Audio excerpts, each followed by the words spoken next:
गौतम बुद्ध अंगुलीमाल की कहानी हिंदी में।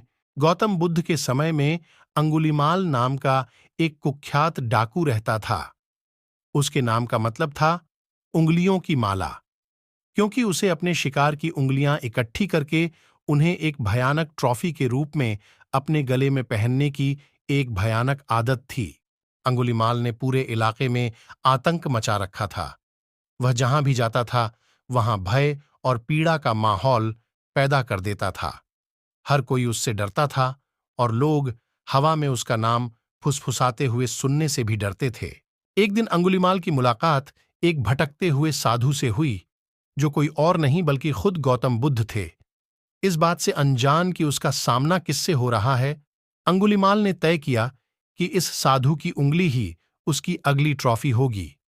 उसने तलवार खींचकर बुद्ध का पीछा किया, लेकिन अंगुलीमाल चाहे जितनी भी तेजी से भागे, वह बुद्ध को पकड़ नहीं पाया, जो शांत भाव से चलते हुए लग रहे थे।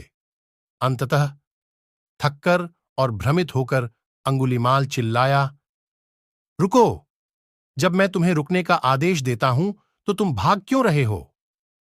बुद्ध ने शांतिपूर्वक उत्तर दिया, मैं रुक गया हूं अंगुलीमाल, अब तुम्हें ही रुकना होगा। ये शब्द अंगुलीमाल को बहुत चुभ गए। इससे पहले किसी ने उससे इस तरह बात नहीं की थी। उसने अपनी तलवार नीचे की और पूछा, तुम कौन हो? तुम्हारा क्या मतलब है? बुद्ध ने समझाया, मैं गौतम बुद्ध हूं और मैंने दूसरों को नुकसान पहुंचाना बंद कर दिया है। मैंने अपने भीतर शांति पा ली है। हिंसा के चक्र को रोकने और शांति पाने में कभी देर नहीं होती। बुद्ध के शब्दों और उपस्थिति से अंगुलीमाल भावुक हो गया। उसे अपने हिंसक जीवन की निरर्थकता और उसके द्वारा पैदा की गई पीड़ा का एहसास हुआ। पश्चाताप से अभिभूत होकर वह घुटनों के बल गिर पड़ा और बुद्ध से क्षमा और मार्गदर्शन की भीख मांगने लगा। बुद्ध ने दयापूर्वक अंगुलीमाल को अपना शिष्य स्वीकार कर लिया। बुद्ध की शिक्षाओं के तहत अंगुलीमाल पूरी तरह से बदल गया।